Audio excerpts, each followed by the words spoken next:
Bonjour professeur, les éditions Cubiques viennent de rééditer l'ouvrage de Claude Cazal, La gendarmerie sous l'occupation, pour lequel vous avez écrit une importante préface.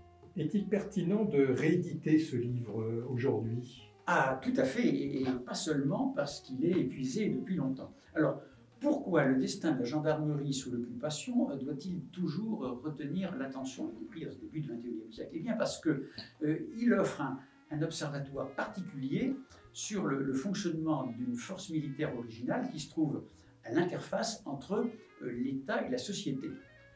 Pourquoi il faut contester ce que fait très bien Claude Cazal, la vision déculpabilisante d'un corps globalement et précocement résistant, parce que d'abord elle n'est pas exacte, mais surtout elle banalise finalement les actes de résistance en les généralisant. Et dans ces conditions, elle dévalorise les véritables engagements de nombreux gendarmes contre Vichy et contre l'occupant. Enfin, pourquoi faut-il revenir et continuer de revenir sur l'application de la politique répressive de Vichy, dont on sait qu'il est certes un État légal, mais aussi antidémocratique et, je le dis, répressif? Eh bien, parce que les actes commis à cette époque invitent à réfléchir à l'attitude de la force publique dans tout contexte équivalent, obéir ou écouter sa conscience. Enfin, on peut dire qu'il y a un triple intérêt historique,